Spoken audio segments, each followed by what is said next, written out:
कृपा घनीभूत प्रभव श्री हरिनंदन मम जीवन सर्वस्व भक्त्यारोपि पुनः पुनः राधा कृपामय प्रभु श्री गुरुदिन तारक प्रभु श्री गौरपाल भक्त्यारोपि पुनः पुनः अजानुलंबित भुजौ कनकावदातो संकीर्तनैव वितरो कमलायताक्षो विश्वाभरो द्विजवरो युगधरो पालो वन्दे जगत्प्रियकरो करुणावतारो आनन्दलीलामय विग्रहाय हेमादिव्यच्छवि सुन्दराय तस्मै महाप्रेमरसप्रदाय चैतन्यचन्द्राय नमो नमस्ते लीलानन्दमिदं सर्वं प्रेमानन्दस्फटितकृतं येन तं सततं वन्दे नित्यानन्दं जगद्गुरुं श्रीराद्वैत नमस्तुभ्यं परिजनकृपानिधे गौरप्रेमप्रदानाय श्रीसीतापतये नमः राधिनि स्वरूपाय गौराङ्गसुहृदाय च भक्तशक्तिप्रदानाय गदाधर नमस्तुते प्रणमामि श्रीवासं गमाद्यं पण्डितं मुदां श्रीगौराङ्गकृपापात्रं कीर्तनानन्दमानसं गौरप्रेमप्रदाय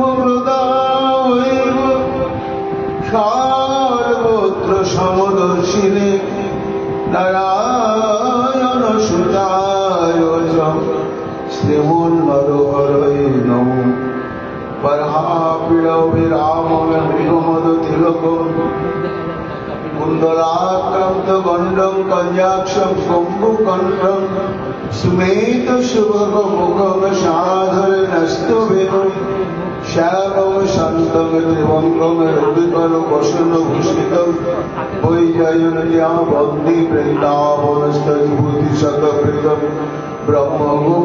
ब्रह्मगोपालपीशं नमो नदीननेत्राय वेणुवाद्यविनोदिने राधाधर सुधामनं शरीरे वनमालिनी हे कृष्ण करुणा सिन्धु दीनबन्धु जगत्पते गोपेश गोपिकान्त राधाकान्त नमोस्तुते मुखं करोति वाचालं पङ्गुं लङ्घयते गिरिं यत्कृपातमहं वन्दे परमानन्दमाधवं तप्तो काञ्चन गौरं राधे वृन्दावनेश्वरी वृषभानुसुते देवी तं नमामि हरिप्रिये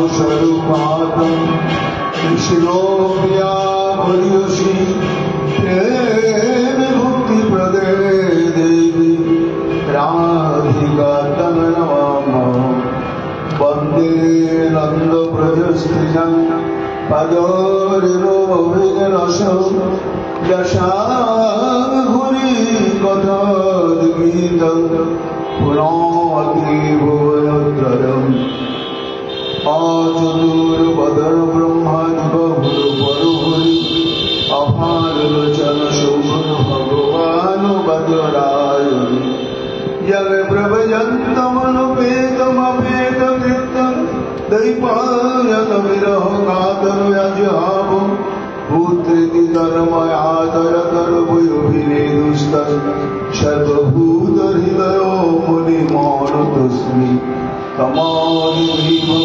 करुणनिधानं तमालवर्णं सुनीतावतारमपारो संसारसमुद्रसेतुं भजामहे श्री भागवत स्वरूपम पच्छाकल्पतरुभ्यश्च कृपासिन्धुभ्यैव च पतितानां पावनेभ्यो वैष्णवेभ्यो नमो नमो। जय रूप सनातन भट्ट रघुनाथ श्रीदेव गोपाल भट्ट दास रघुनाथ भक्ति भरे बंदी चाय गोसाईर चरण जहाँ হইতে ভিন্ন নাশে অভিষ্ট পূরণ। জয় গৌর ভক্তবৃন্দ গৌর যাদের প্রাণ সবে মিলে দেহ মনে নিতাই গৌর ভক্তি দান। নিতাই গৌর হরি বল, নিতাই গৌর হরি বল, নিতাই গৌর হরি বল। জয় জয় নিতাই গৌর হরি হরি বল।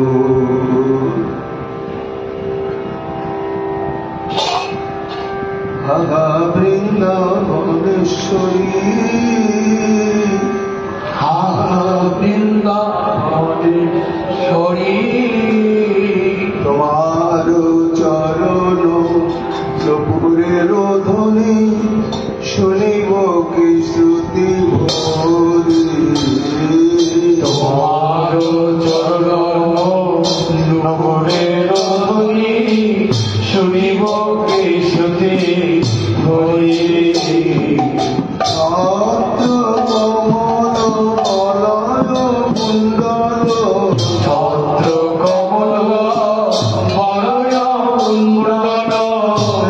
শঙ্খ চন্দ্র বলে শঙ্খ চন্দ্র বলে। জব শক্তি বলা সৌভাগ্যী ছিল হরি নয়ন হরি। রবি শক্তি গদা সৌভাগ্যী চিহ্ন হরিব নয়ন হরি।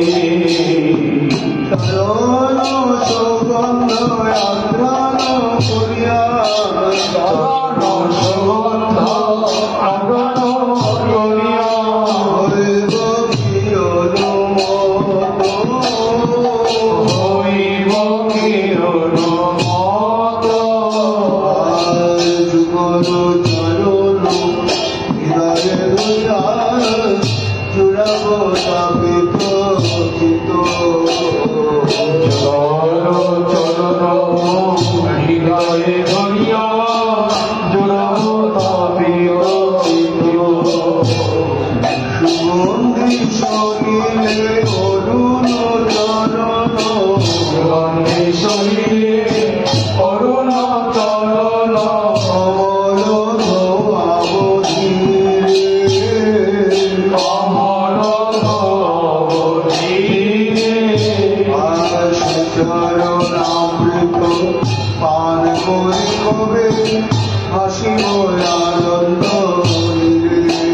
হরিষে চরণ অমৃত পান করি কবে হাসিব আনন্দ রে। রাধে রাধে বলি তোয়ালা বলে আমি রথে বলি তোমার নাম বলি। গাইব উচ্চস্বরে গাই বলি উচ্চস্বরে।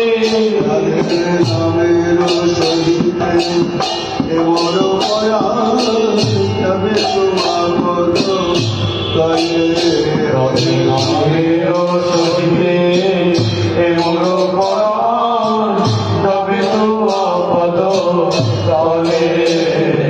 শৈলেন্দ্র মুকুট মণিবর্ধন শৈলেন্দ্র মুকুট মণিবর্ধন ঘটেতে নিবাস করি।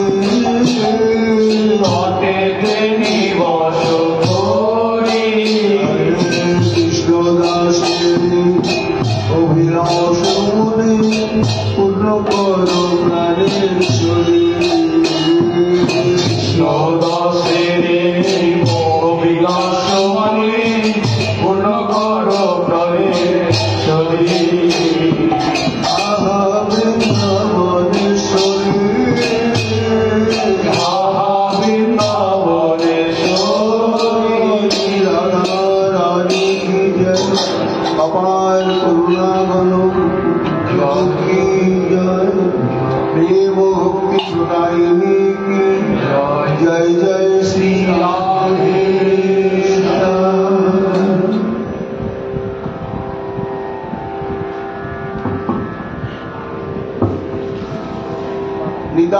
গৌর হরি বল, গৌর হরি বল, জয় মা।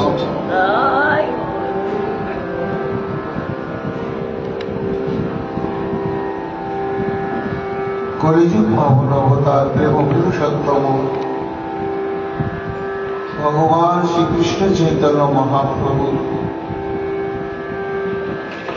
প্রিয় পরিকর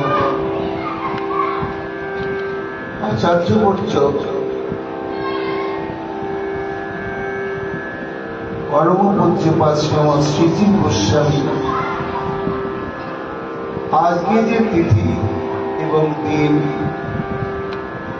রাধারানীর কৃপার আকর্ষণে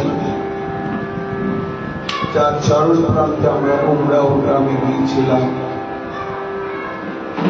কেন গেলাম না, এর রহস্যটা কি ছিল, কেন এত গুরুত্বপূর্ণ প্রশ্ন না? আজকের তিথিতে, আজকের দিনেতে আমরা শ্রীজী গোস্বামী পাদের চরণ স্মরণ করে যৎ সামান্য সেই প্রসঙ্গ আলোচনা করব। রাজরাজেশ্বরী বৃন্দাবনেশ্বরী আমাদের শ্রীমতী রাধারানী, এই যে তাঁর অভিষেক, অভিষেক শব্দের তাৎপর্য হচ্ছে বিশেষভাবে অভিস্নান করানো এবং বিশেষ মর্যাদার আসনে তাকে প্রতিষ্ঠা করা, এই অভিষেকের তাৎপর্য। এনে পূজ্যপাদ শ্রী গোস্বামী পাদ একটি কাব্যগ্রন্থ করলেন, তার নাম মাধব মহোৎসব। সমগ্র গ্রন্থখানা এই শ্রীমতী রাধারানীর স্তরে স্তরে স্তরে স্তরে পরিপূর্ণ অভিষেক লীলা এবং সমগ্র বৃন্দাবনের স্বত্বাধিকারিণী হচ্ছেন আমার শ্রীমতী রাধারানী। এটি বিস্তৃতভাবে আলোচনা করেছে। এই মাধব মহোৎসব নামক গ্রন্থে মোট অধ্যায়ের পরিবর্তে 9টি উল্লাস এবং এক একটি উল্লাসের অদ্ভুত অদ্ভুত নামকরণ। যেমন প্রথম উল্লাসের নাম হচ্ছে উৎসুক রাধিক। উৎসুক রাধিক নামের তাৎপর্য কি না? শ্রীমতী রাধারানী শ্যামসুন্দরের সঙ্গে মিলনের সংকেত প্রাপ্ত হয়েছেন, আর এই আনন্দে আত্মহারা উদ্বেলিত হৃদয়, সেই জন্য এই উল্লাসের নাম হল উৎসুক রাধিক। দ্বিতীয় উল্লাসের নাম হচ্ছে উন্মন্য রাধিক। উন্মন্য রাধিক শব্দের তাৎপর্য না? শ্রীমতী রাধারানীর অন্তঃকরণে বিশেষ এক রসক্রোধের উদয় হয়েছে, আর সেই ক্রোধের অভিব্যক্তি মাঙ্গলার মধ্য দিয়ে। কেন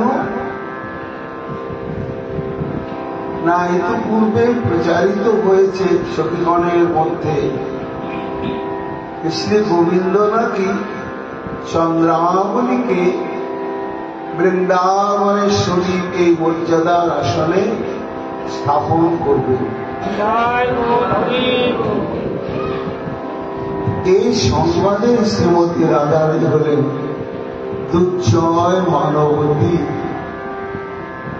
এই জন্য এই উল্লাসের নাম হল উন্মন্য রাধিকা। তৃতীয় উল্লাসের নাম হচ্ছে উৎফুল্ল রাধিক, অর্থাৎ চন্দ্রাবলীর অভিষেক প্রসঙ্গটি বৃন্দা দেবী এবং পূর্ণবশী দেবীর সহযোগে সেটি বন্ধ হয়ে যায় এবং তার পরিবর্তে শ্রীমতী রাধারানীর অভিষেকই সবার বাসনা। এর সংবাদে শ্রীমতী রাধারানী হলেন উৎফুল্ল। তারপরে চতুর্থ অধ্যায়, এই অধ্যায়ের নাম হচ্ছে উদ্যত রাধিক নামক চতুর্থ উল্লাস। এখানে সামগ্রিকভাবে শ্রীমতী রাধারানীর যে নিখিল বেদ শ্রুতি এবং পুরাণাদি শাস্ত্রের বিচার অনুসারে রাধারানীর মধ্যে যে শক্তি মহাপ্রকাশ, সেই বিবেচনায় রাধারানীকে অভিষেক করানোর আয়োজন শুরু হল। পঞ্চম অধ্যায়ের নাম হচ্ছে উদিত রাধিক নামক পঞ্চম উল্লাস। এখানে উমরাও গ্রামেতে রাজকীয় ভাবে, সার্বজনীন ভাবে এবং সেখানে শুধু ব্রজবাসী বা পৃথিবী মর্তবাসী নয়, বিভিন্ন দেবীগণ সমাগত হয়েছিলেন, হয়ে এই শ্রীমতী রাধারানী মহা অভিষেক লীলা সুসম্পন্ন হয়েছিল। তাই এই অধ্যায়ের নাম হচ্ছে উদিত রাধিক। তারপরে অভিষেকের মধ্যে শ্রীমতী রাধারানী কি অনবদ্য মাধুর্যের প্রকাশ, এবং শুধু তাই নয়, সমগ্র ব্রজভূমি যখন সত্তাধিকারী আমার শ্রীমতী রাধারানী সর্বসম্মতিক্রমে ঘোষিত হল, তখন সমগ্র বৃন্দাবনের সাগর জঙ্গম ইত্যাদি সবার অন্তঃকরণের মধ্যে এক অভূতপূর্ব আনন্দ উচ্ছ্বলিত হয়ে উঠল। তাই এই অধ্যায়ের নাম হচ্ছে উন্নত রাধিক। সপ্তমে হচ্ছে উৎসিক্ত রাধিক নামক সপ্তম উল্লাস। এখানে সারম্বরে বিধিমতে অভিষেক ক্রিয়ার বর্ণনা করেছেন শ্রী গোস্বামী পাদ। এই মহা অভিষেক লীলায় অংশগ্রহণ করলেন সমস্ত গন্ধর্ব কন্যাগণ, দেবীগণ এবং শক্তিরূপিণী যত যত ভগবত শক্তি বিগ্রহ রয়েছে, তার সবাই এসে যথাবিহিত ভাবে অভিষেক সম্পন্ন হল। উজ্জ্বল রাধিক নামক অষ্টম উল্লাস, এখানে অভিষেক অন্তে শ্রীমতী রাধারানীর অনবদ্য দ্বাদশ আভরণ এবং ষোড়শ শৃঙ্গারের দ্বারা বিভূষিত করা হল। নবম উল্লাসের নাম হচ্ছে উন্মদ রাধিক। এখানে শ্রীমতী রাধারানী সমমর্যাদার আসনে টেনে নিয়ে প্রাণবল্লভ শ্রী গোবিন্দকে বসালেন সিংহাসনে। এই নিয়ে বিস্তৃত ভাবে শ্রী গোস্বামী পাদ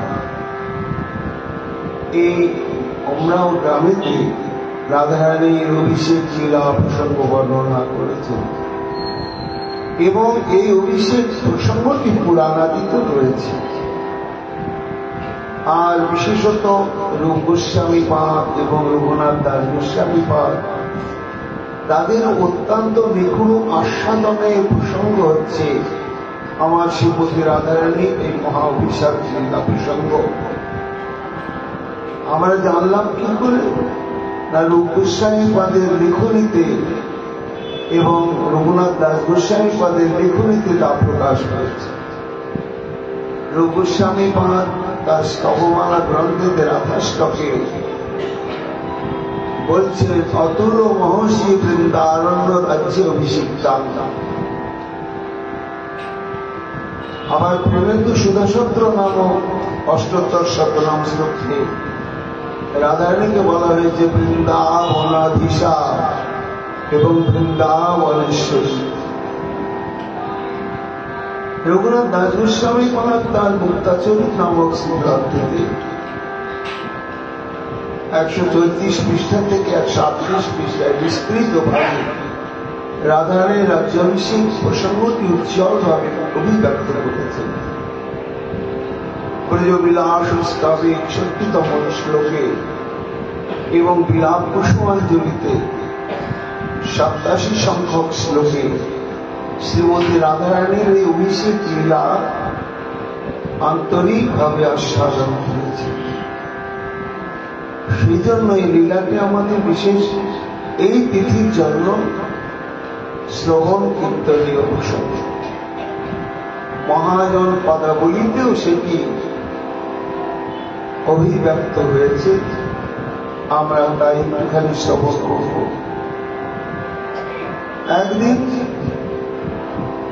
প্রাণ গোবিন্দ আমার শ্রীমতী রাধারানীর সঙ্গে নিকুঞ্জে মিলিত হয়ে বলছেন, রাধে, আমার ইচ্ছা তোমাকে আমি এই সমগ্র বৃন্দাবনের সত্ত্বাধিকার সমর্পণ পূর্বক তোমাকে রাজ চক্রবর্তী এই সম্মানের আসনে আমি বসাবো।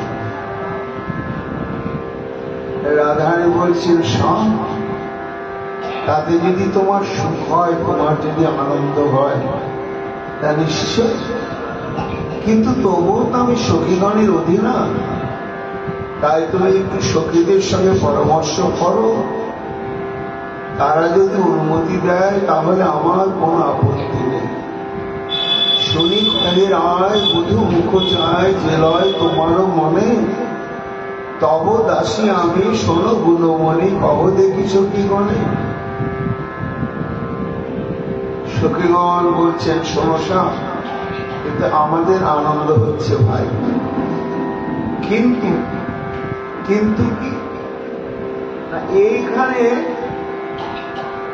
তোমার সম্মুখে আমাদের প্রচেষ্টাতে রাধারানীকে তুমি বৃন্দাবনের সত্ত্বাধিকারিণী রাজরাজেশ্বরী রূপে অভিষিক্ত করে তাকে সম্মানের আসনে বসাবে, কিন্তু এটা আমাদের মহলে এর মর্যাদা।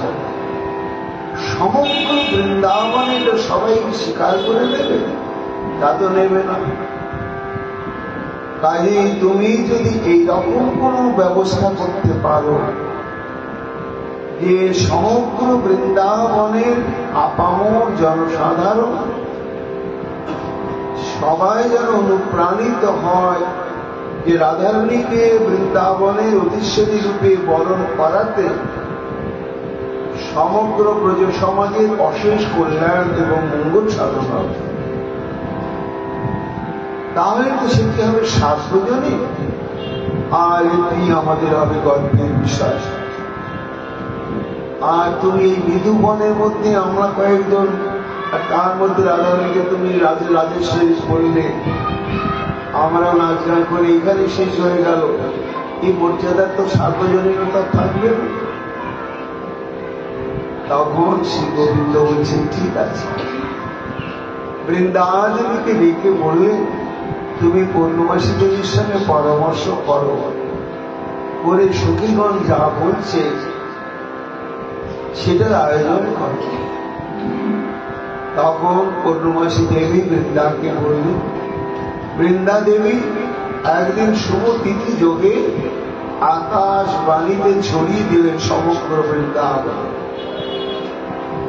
শোনো শোনো সমগ্র ব্রজবাসীগণ, সর্বলক্ষ্মীময়ী হচ্ছে বৃষভানুনন্দিনী শ্রী রাধা। তাকে যদি সমগ্র বৃন্দাবনের সত্ত্বাধিকার সমর্পণ করে তাকে রাজেশ্বরী রূপে বা বৃন্দাবনেশ্বরী রূপে বরণ করা হয়, তাহলে বংশানুক্রমিক ভাবে এই ব্রজের সমগ্র ব্রজবাসীগণের অশেষ মঙ্গল সাধন।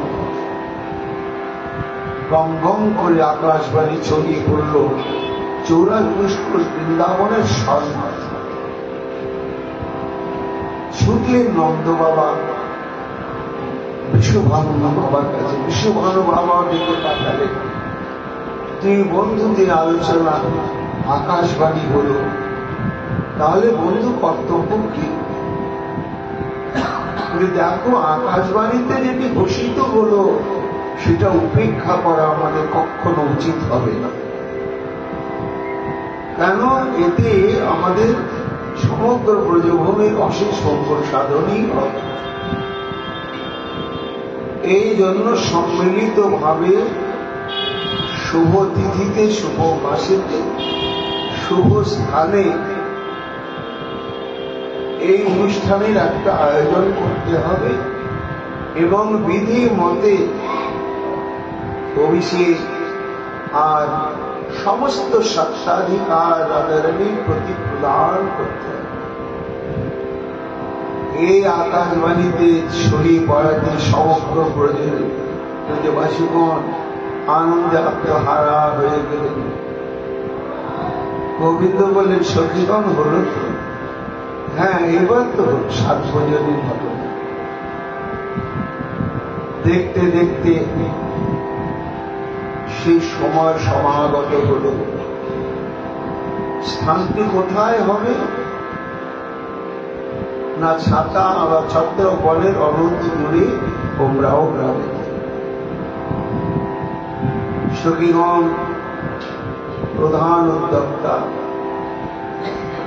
সখী গণমেলি করিয়া মন্ডলী কহে শোনো সুবদনী, এসব কিশোরী অভিষেক করি সিংহাসনে বৈষব। যমুনার জল অতি সুশীতল হেম ঘট ভরি আনে, কদলী সুন্দর বৃক্ষ মনোহর রুধিল রোপণ করিল স্থান। পঞ্চগোপলয়ে নীল মিশাই সুগন্ধি চন্দনতায়, জাতিক গোপিনী করে জয়োদ্ধরি রায়ের স্নান করা। সমস্ত দেব দেবীগণ এলেন, পূর্ণমাসী দেবী সেখানে নান্দিমুখী গার্গী সবাই উপস্থিত থাকলেন। বৈদিক মন্ত্র উচ্চারণের দ্বারা বিধি মতে নবনীতি নির্মিত কলসে জল ঢালা হল। সর্বতীর্থ বাড়ি, সর্বৌষধি বাড়ি, তারপরে মানস গঙ্গা, শ্রী যমুনা ইত্যাদি বাড়ি, তারপরে পঞ্চামৃত, এই সমস্ত স্নান। চারিদিকে নানা বাদ্য বাজতে শুরু। বাজয়ে ভেউরি মৃদঙ্গ ঝাঁঝরি রবাব খমক বিনান, জগজম্প বাজে পাখোয়াজ সাজে সবে বলে নানা না। যখন স্নান হচ্ছে, শত শত স্বর্ণঘটের জল, মহাদেবী শ্রীমতী রাধারানীর কি জ্যোতি, ধ্যান গম্ভীর ভাবে তিনি রত্নাসনে বসে রয়েছে। আর তাকে যখন জলসিঞ্চন হচ্ছে, তখন অঙ্গের বস্ত্রটি ভিজে গিয়ে অঙ্গ সংলগ্ন হয়েছে। হওয়াতে রাধারানীর অঙ্গের যে ছটা জ্যোতি রূপ, তা ওই সিক্ত বসন অর্থাৎ ভিজে বস্ত্রটা ভেদ করে প্রকাশ হয়েছে। সেখানে উপস্থিত রয়েছেন শ্যাম সুন্দর। শ্রীমতী রাধারানীর এই অনবদ্য রূপের ছটার অভিব্যক্তি দেখে সাত্বিক বিকারে বিভূষিত আমার শ্যাম সুন্দর কাঁপছে।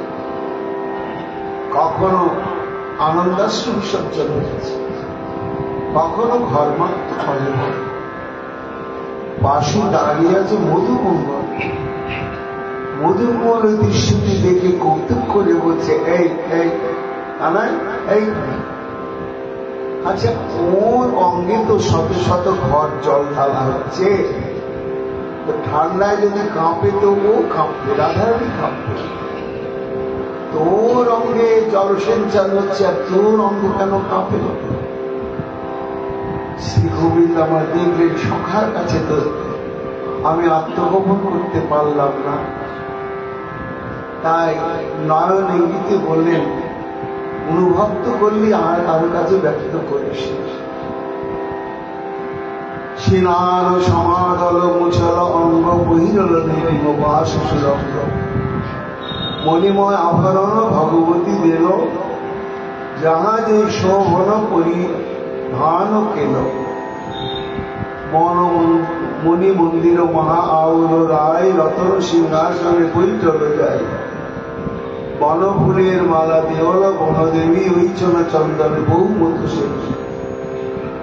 এবার একটা তো নামকরণ হতে হবে, অভিষেকের পরে একটা বিশেষ নামকরণ। সে নামকরণটি পূর্ণমাসী দেবী বললেন। কি হবে না, বৃন্দাবনেশ্বরী করি রাখো রাম, নাম দক্ষিণে ললিতা বৈশে বিশকা বৈশে। বৃন্দাবনেশ্বরী নামটি রাখা হল অভিষেকের অঙ্গে। এবার বৃন্দাবনেশ্বরী, বৃন্দাবনের হলেন মহাসম্রাজ্ঞী। রাজ্য পরিচালনার জন্য তো মন্ত্রীর দরকার। তখন প্রধানমন্ত্রী হয়ে ললিতা ডান দিকে বসে, আর সহমন্ত্রী হয়ে বিশাখা বাম দিকে বসে। ধরল কুসুম ছত্র চিত্রা দেবী মাতে, শঙ্খ লতিকা ধ্বনি দ্বন্দ্বলে হাতে। তুঙ্গ বিদ্যেন্দুরিকা চামল ঢোলায়, রঙ্গদেবী সুদেবী রাধা যশোদায়। আর যত সখীগণ ধ্বনি দেয়, বলরাম দাসে পাই আজ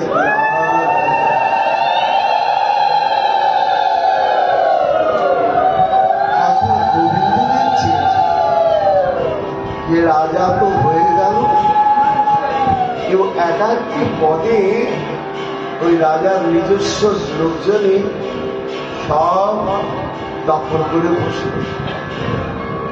আমি যে বেকার, সে বেকারই রয়ে গেলাম। তাই প্রধানমন্ত্রীজিকে বারবার ডাকাচ্ছে, মন্ত্রীমশাই, আমি যে একটা বেকার ব্যক্তি, অপেক্ষা করেছিলাম। ও সেটা তো তুমি বলবে, তা তুমি কি সেবা নেবে বলো। আমরা তো হিসাব করে দেখছি, আগে তো বলবে তুমি। এমন কোন চাকরি আর ফাঁকা নেই যেখানে তোমার নামটা লেখা যায়। তখন বিশাখা সহমন্ত্রী বলছে, এ প্রধানমন্ত্রী তাহলে এক কাজ করে, ও যখন বলছে খুঁজে যদি কোনো শূন্য পদ বের করতে পারে, আর সেখানে যদি এখনো চাকরিতে কাউকে আমরা নিযুক্ত করি না, এটা প্রমাণ হয়, তাহলে সেই কাজের দায়িত্ব ওকে দেওয়া হবে। গোবিন্দ তখন অনেক চিন্তা ভাবনা অনুসন্ধান করে বলছে, আমি রাজ্যে কোতোয়াল হব, রাজার জয় বসিয়া বেড়াব। এই সম্রাটটি, হে মন্ত্রিমন্ডলীগণ, একটি পদ এখনো খালি আছে, সেটি হচ্ছে চৌকিদারের পদ। তা আমার ইচ্ছা দিয়ে ওই পদটি যদি আমাকে প্রদান করা হয়, তা আমি অত্যন্ত দায়িত্ব নিয়ে সেই পদের মর্যাদা রক্ষা করব। ললিতা প্রধানমন্ত্রী বলছেন, শোনো, যুগটা পাল্টে গিয়েছে, মুখের কথায় তো চাকরি হবে না এখন। তাহলে শোনো, ললিতা কহেন, শোনো শোনো কোনো মালিক, বড়ই কঠিন সেবা রাজার উপদান। আবেদন লিপি আগে আনো দেখি লিখি, হয় কি চাকরি কোথাও মন্ত্রীকেও দেখি, দরখাস্তটা নিয়ে আসো আগে। বিশাখা বলছে, শুধু দরখাস্ত আনলে হবে না, তার সঙ্গে ক্যারেক্টার সার্টিফিকেট চাই, অর্থাৎ চারিত্রিক মানপত্র। তুমি যে লোকটা সৎ কি অসৎ, এটা যদি কোনো সমাজে বেশ শিক্ষ লোকে বলে যে না আমার পরিচিত সৎ লোক, তাহলে ওটা আমাদের কাছে একটা দলিল থাকবে। এই জন্য আগে দরখাস্ত আনতে হবে, আর তার সঙ্গে সঙ্গে চারিত্রিক মানপত্র আনতে হবে। শ্রী গোবিন্দ দেখলেন, দেখো আজ পর্যন্ত আমি কখনোই শিখিনি, তবে দরখাস্ত লিখতে হবে। তারপরে তো মানপত্র, আমি যে ভালো লোক কেই বা আমাকে দেবে? বৃন্দাবনে সবাই তো জানে আমার স্বভাব, দেখি চেষ্টা করি। ললিতার কথা শুনি মর্ম ইঙ্গিতে জানি পুলকিত ভেল শ্যাব অঙ্গ, অতিশয় মান হলো আশুষই পুরব, পাবো সেবা সুখ বলো সব।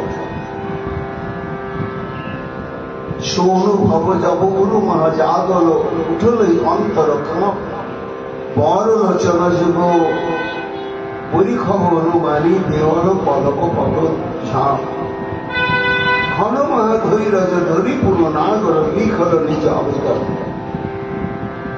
তখন স্থানান্তরে গিয়ে একটি পদ্মের পত্রকে কাগজ করে আর কুসুম বৃন্দকে ফুলের মোটাকে কলম করলে, আর চাকরি পাবো কি না পাবো এ বাতাসায় ক্রন্দন আসছে, কাজল ধুয়ে যাচ্ছে, সেটাই হলো কালী।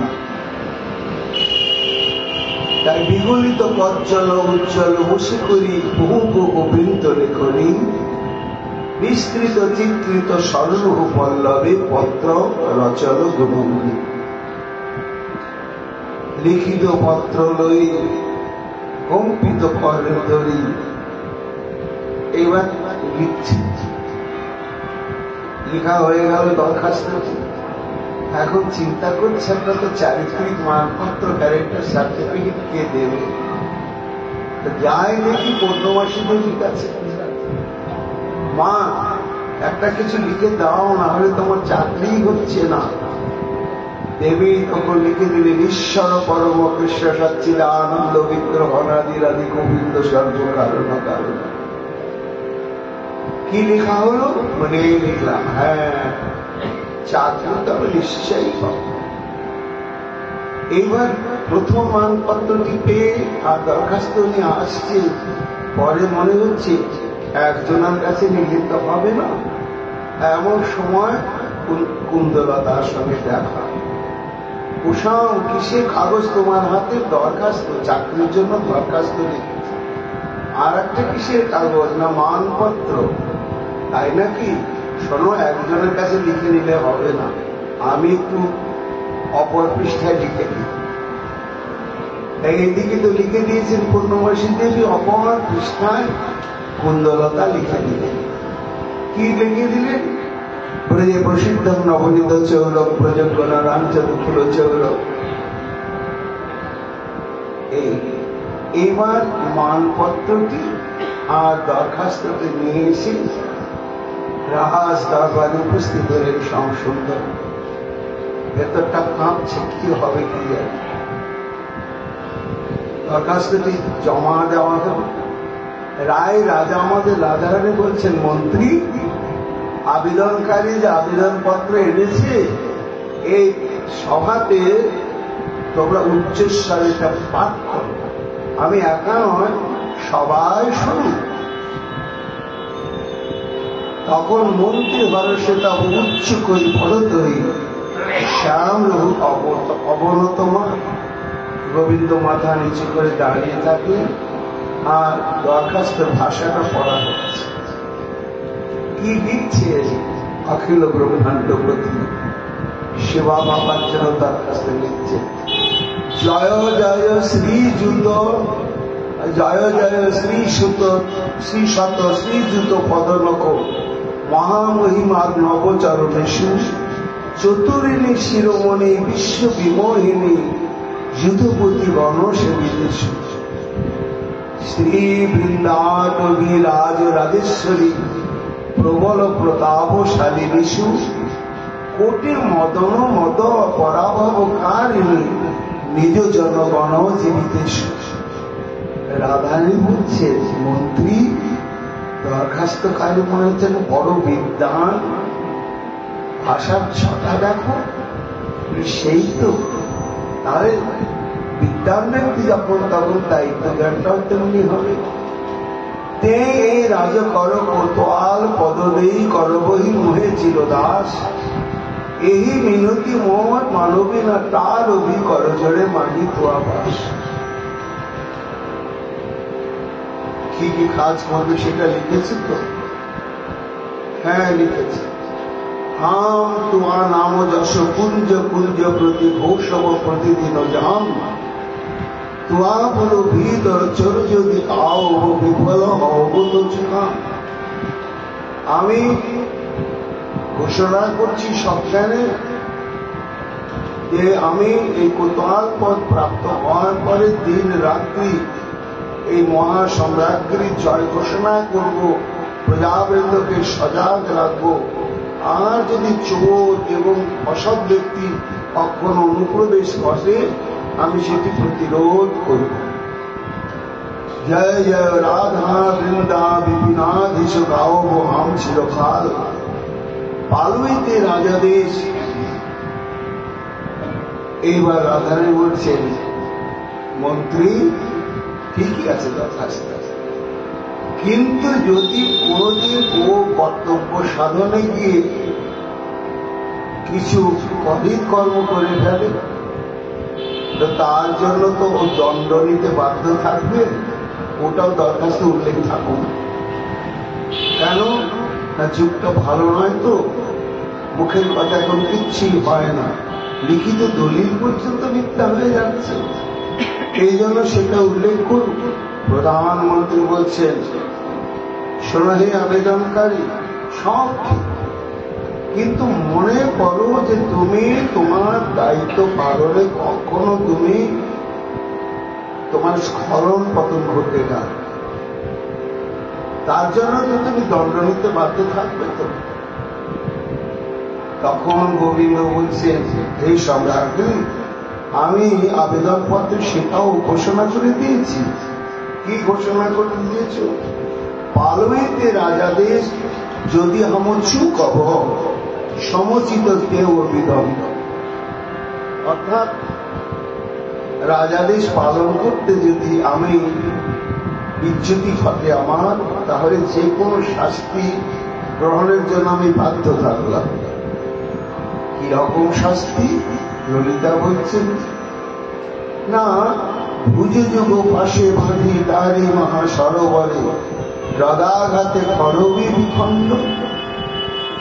যদি আমি দায়িত্ব পালনে অপারক হয়ে গিয়ে যদি করে কিছু করেই ফেলি, তাহলে তোমরা আগেকার দিনে মানুষকে দুটো দণ্ডের মধ্যে, বংশের মধ্যে বা বাঁশের মধ্যে ফেলে তাকে পিষে ফেলা হতো।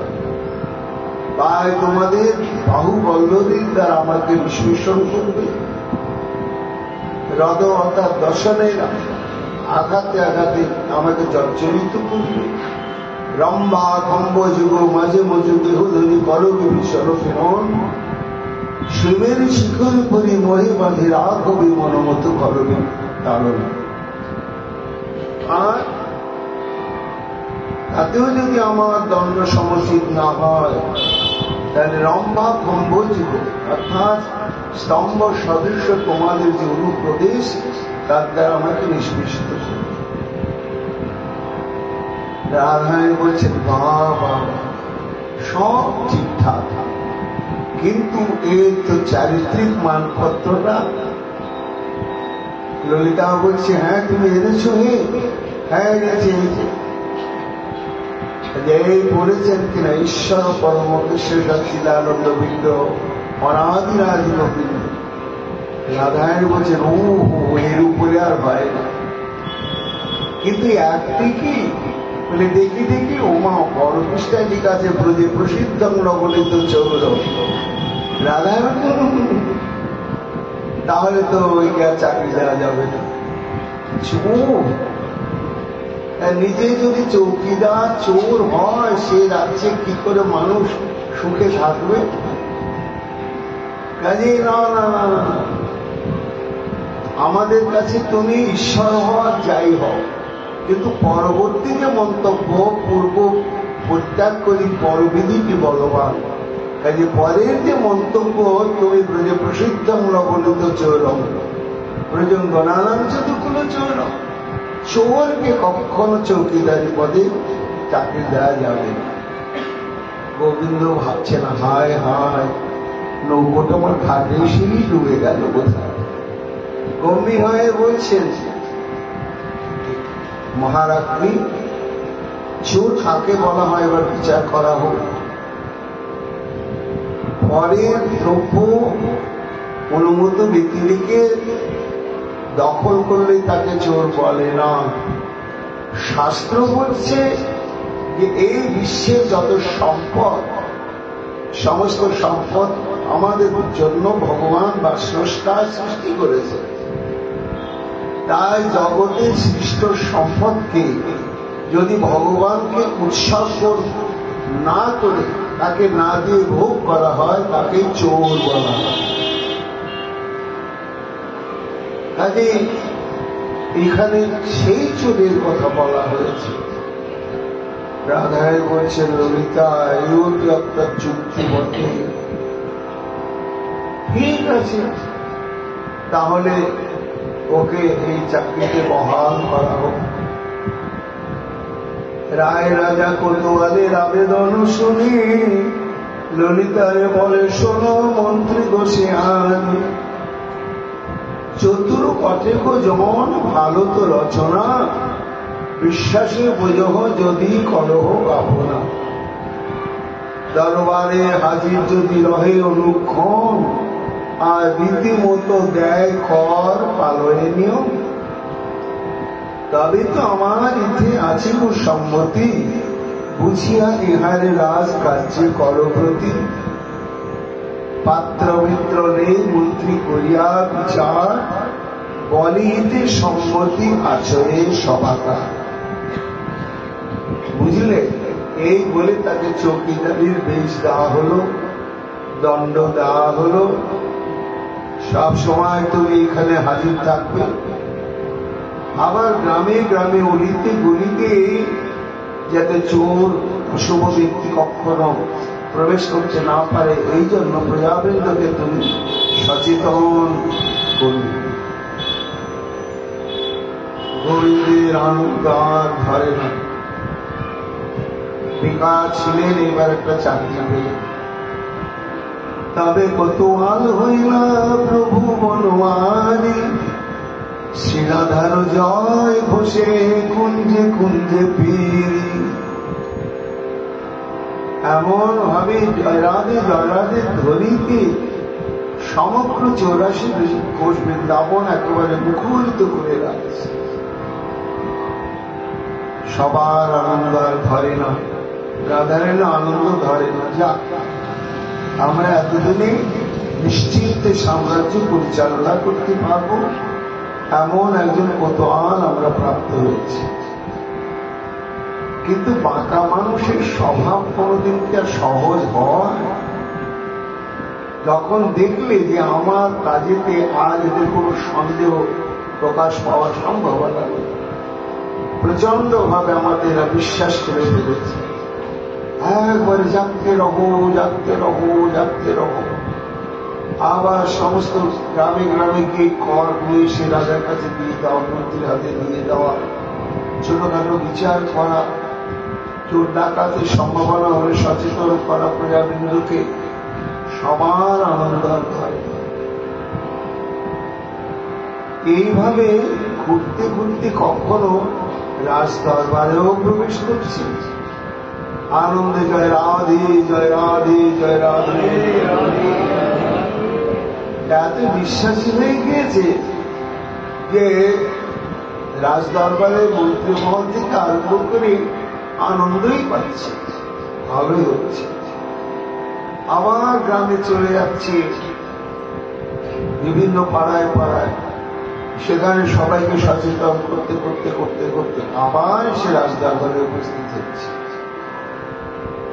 হতে হতে যখন দেখলে যে আমার প্রতি সবার একেবারে অটুট বিশ্বাস স্থাপন হয়ে গিয়েছে, আর আপন আপন ভাবে রাজ্য পরিচালনা নিয়ে সবাই ব্যস্ত,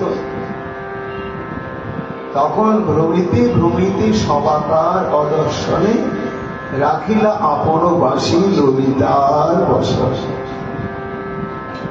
রাধে রাধে রাধে রাধে বলতে বলতে অজ্ঞাত সারি কেউ দেখতে পেলে না বাসিকা প্রধানমন্ত্রী ললিতা ললিতার বস্ত্রের মধ্যে লুকিয়ে রেখে, আর কিছুই জানে না ললিতা।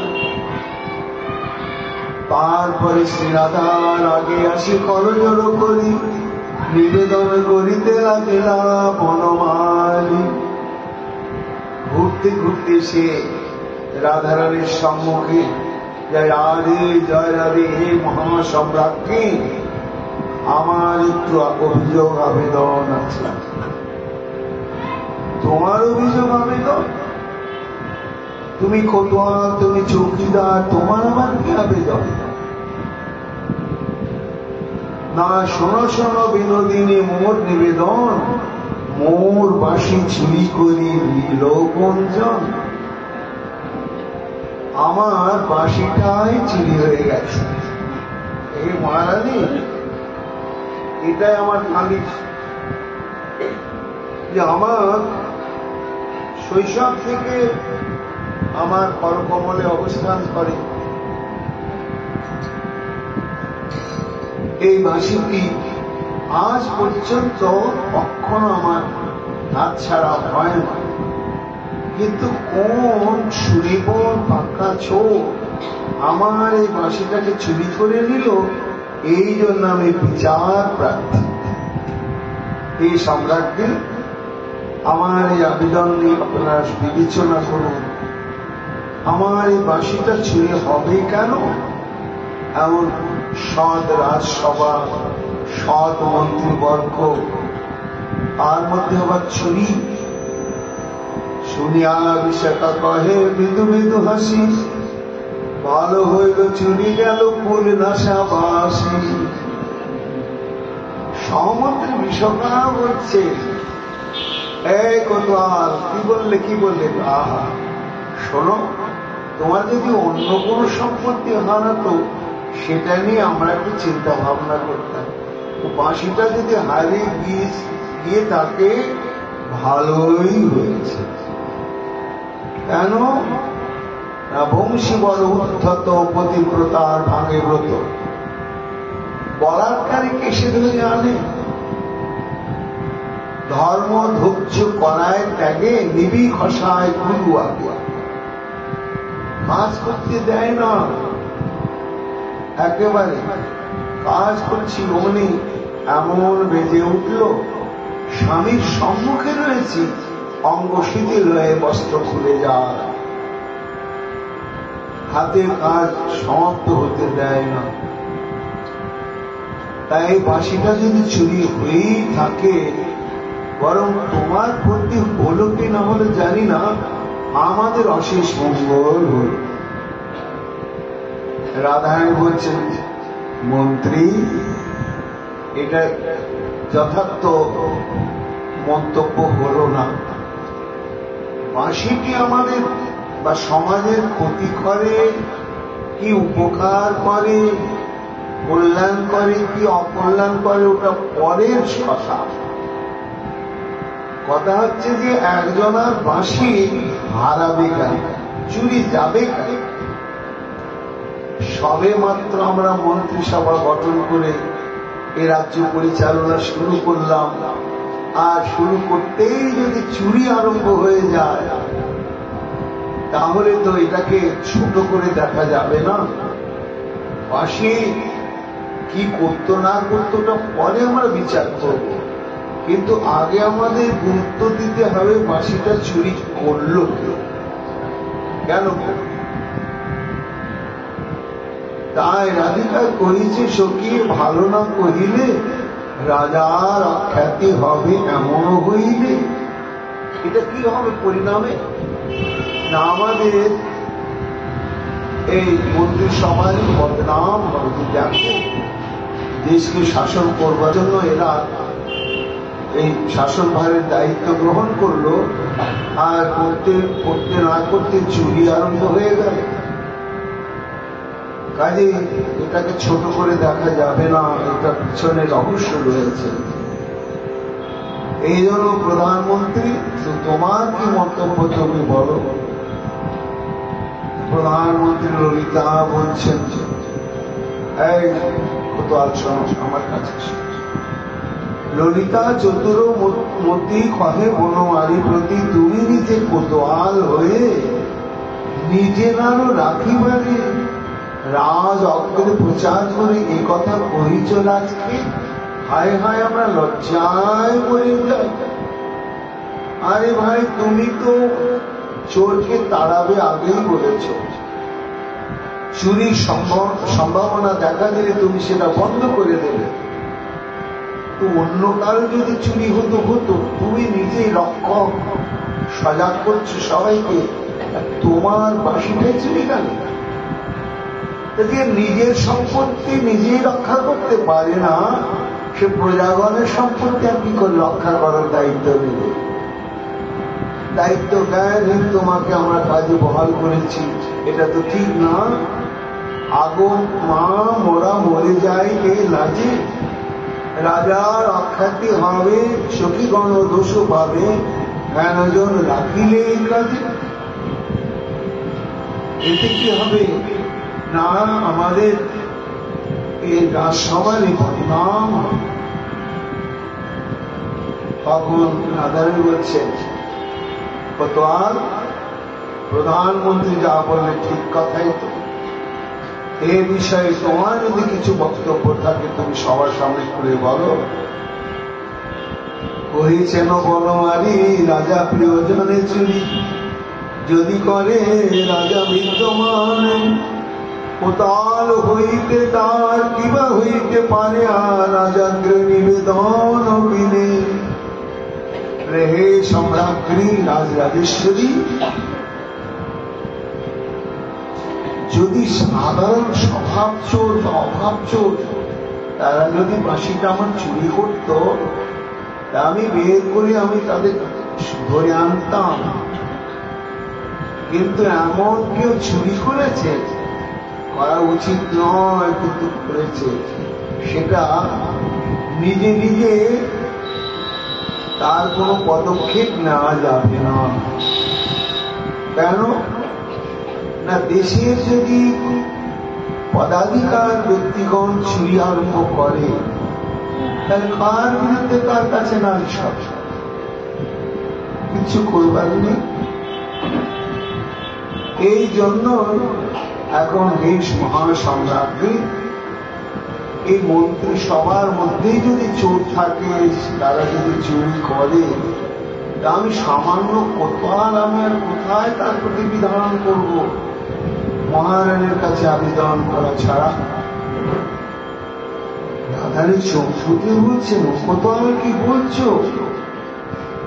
শুনি রাধারানী কন সখী সব এখন করিলে কেবাই কাজে।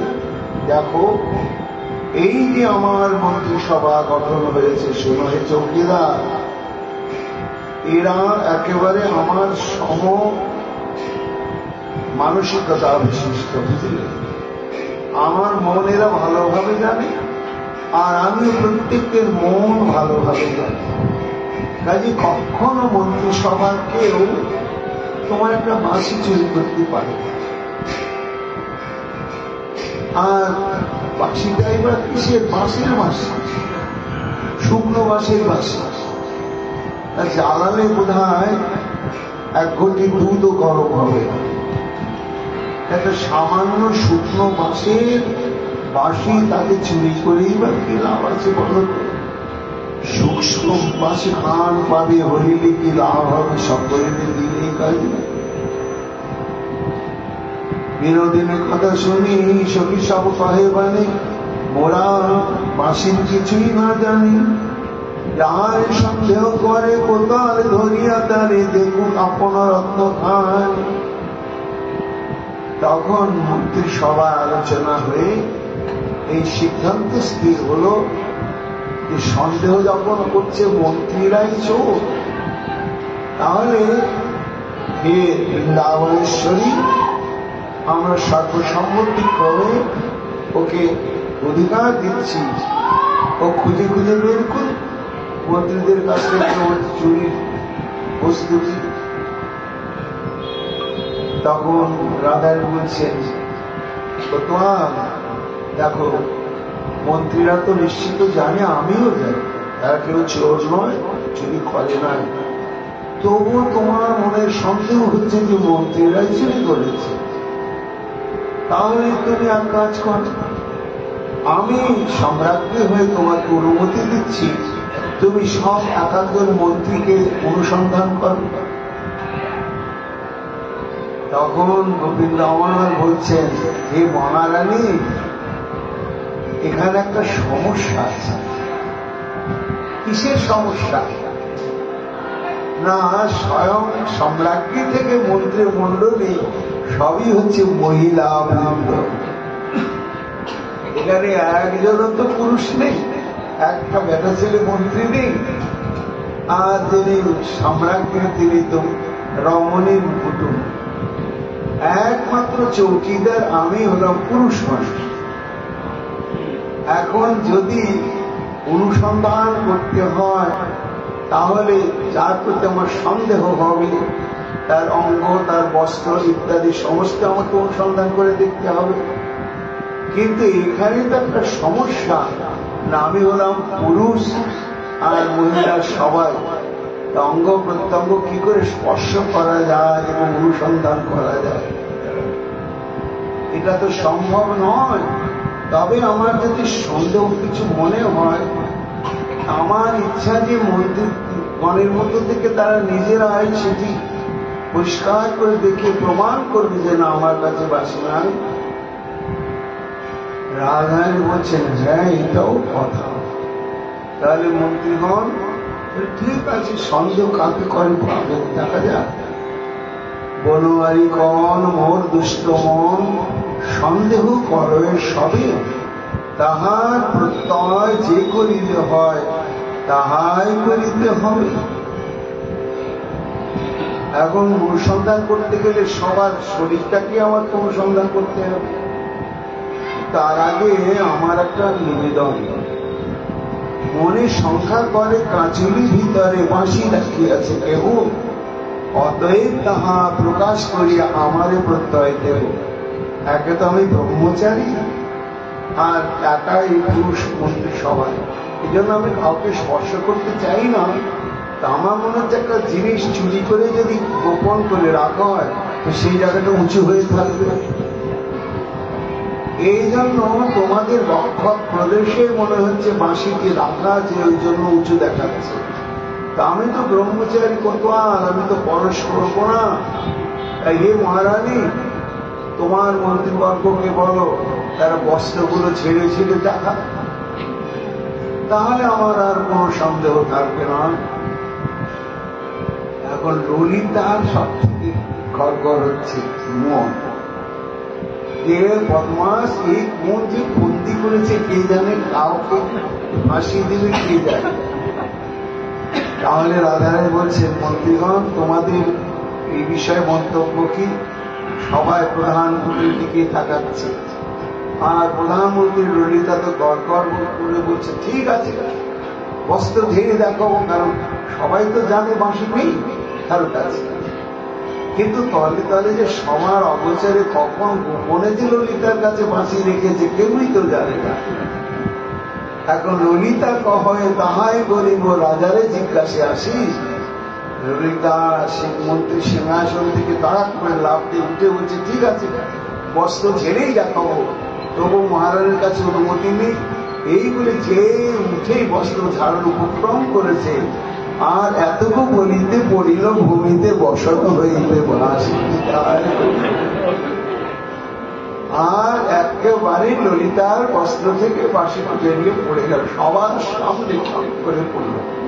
সবাই তাকে দেখে চুপ, দেশের প্রধানমন্ত্রী চোর, আর তাকে চুপ বলবার নেই। সর্বনাশ, রাধারানীও তো চুপ হয়ে গিয়েছে। ললিতা কি হলো?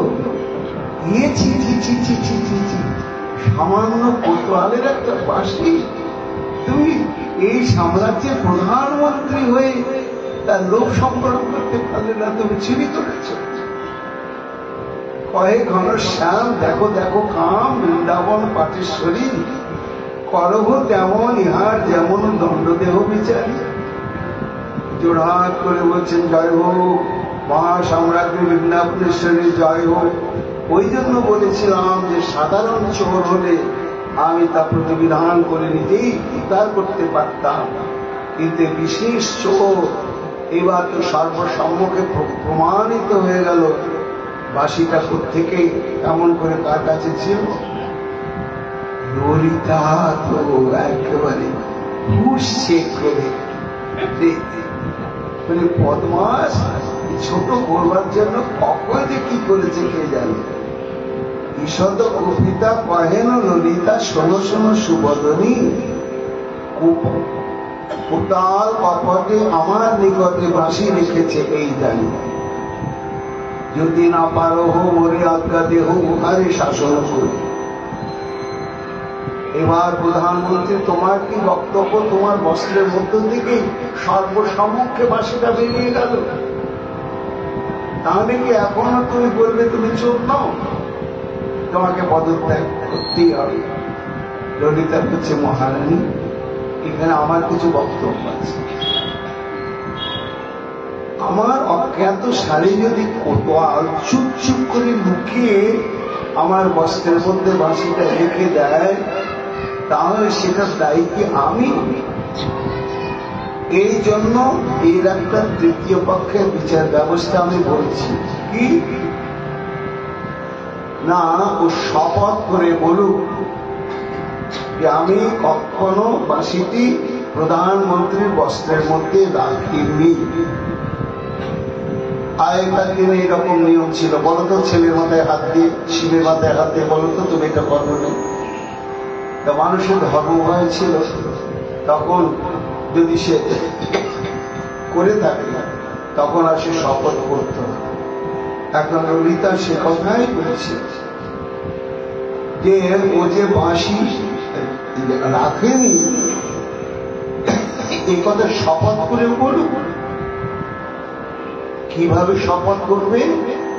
ওটার সম্পত্তি করুক শপথি তোমার চরণ, অর্থাৎ এই সম্রাজ্ঞী তোমার দুটো চরণ স্পর্শ করে কোতোয়াল বলুক যে আমি প্রধানমন্ত্রীর বস্ত্রের মধ্যে বাঁশি রাখিনি। এটা যদি সর্বসম্মুখে বলতে পারে তাহলে আমি চোর এবং এর জন্য আমি দণ্ড নিতে বাধ্য থাকলাম। রাধারানী বলছেন কোতোয়াল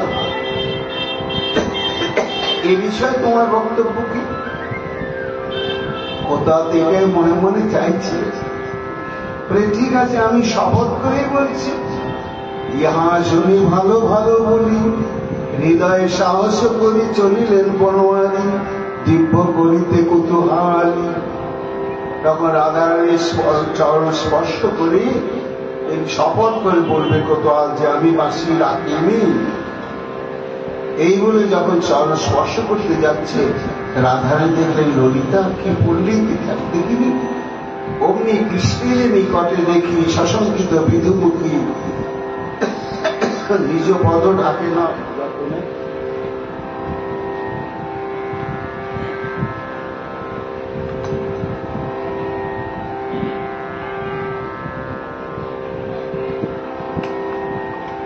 তথাপি বলিতে করি রায়ের চরণ করি নিজ ঘর দিলাস। ওই জন্য শ্রীমতী রাধারানীর চরণ সবসময় আবৃতই থাকে, খোলা থাকে না। কেন? চরণ খোলা থাকলে গোবিন্দ কখন প্রলুব্ধ হয়ে চরণ ধারণ করবেন। তাই রাধারানী বস্ত্রের দ্বারা চরণ যখন আবরণ করলেন, কিন্তু গোবিন্দ ছাড়লেন না। তথাপি বলিতে হরি রায়ের চরণ করি নিজ গড় বিলাস সুখে মনে। এই চরণ স্পর্শ করেছেন আমার গোবিন্দ, সঙ্গে সঙ্গে একান চরণ স্পর্শ করলেন। রসরাজ গোবিন্দ আমার মহাভাগবতী রাধারানীর চরণ যেই স্পর্শ করেছে আর অষ্টশক্তির বিকার। সুপদ পরশ সুখে বচরণা স্ফুরে মুখে কম্পিত হইলা মনোয়ায়।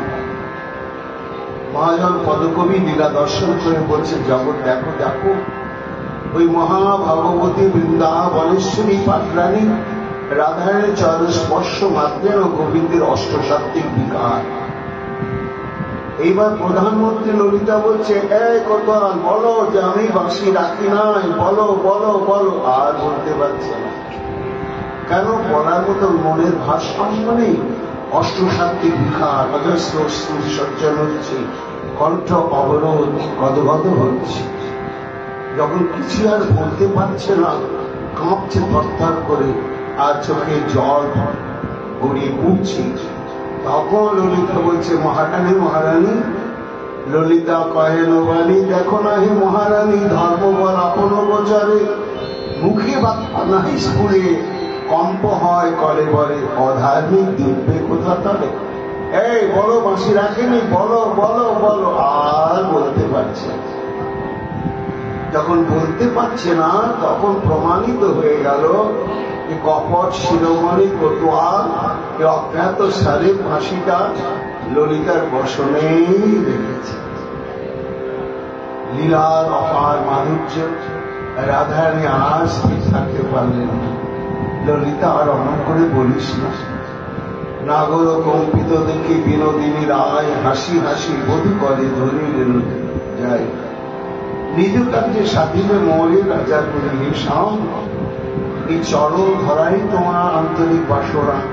সেই বাসনা পূরণের জন্য তুমি আজ এই বৃন্দাবনের আধিপত্য আমাকে প্রদান করে সম্রাটকে পদে অভিষিক্তা করলে। তা তোমার এই বাসনা পূরণ হলো, এবার আমার বাসনা তুমি পূরণ করো। ও বেশ ঘুচাই এই বেশ পর তুমি সিংহাসনে বৈষ্ণব দাসী হব আমি।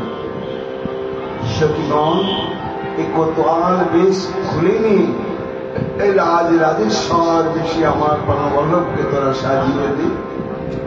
তখন সব সখীগণ রাধারানীর সুখ হবে জেনে গোবিন্দকে রাজ রাজেশ্বর বেশি সাজিয়ে দিলেন এবং একই রত্নাসনে শ্রী গোবিন্দ আমার রাজ রাজেশ্বর রূপে বসলেন। গিয়ে রসময় রসিক নাগর বনহারি বসিলেন সিংহাসনে বামেতি কিশোর। হেরি সব সখীগণ জয়ধ্বনি দেয়, কয়ে বলরাম। এইভাবে রাজ রাজেশ্বর শ্রী গোবিন্দ আমার, রাজ রাজেশ্বরী শ্রীমতী রাধারানী আমার আজকের তিথিতে সমগ্র ব্রজের স্থাবর জঙ্গল কীট পতঙ্গ শুধু তাই নয়, রাধা গোবিন্দের চরণাশ্রিত সমস্ত ভক্তগণেরই একমাত্র হৃদয়ের অধিদের কামনা বাসনা পূরণকারী সত্তারূপে অনাদি অনন্তকালের জন্য রাজ রাজেশ্বর রাজ রাজেশ্বরী রূপেই থাকলেন। আজকে লীলের এই বৈশিষ্ট্য গোস্বামী পাদ বলছেন, এই লীলা শ্রবণ কীর্তনের দ্বারা ভক্তগণের অন্তঃকরণে আমার রাধারানী রাজ রাজেশ্বরী রূপে চিরকাল অধিষ্ঠিত থেকে তার প্রতি কৃপা দৃষ্টি বৈষণ করবেন। আগামীকাল আমাদের আবার পূর্ব নির্ধারিত যে প্রসঙ্গ সেটি শ্রবণ কীর্তন হবে। এখনকার মতো ভাগবতী কথা এখানেই বিশ্রাম লাভ করছে। নিতাই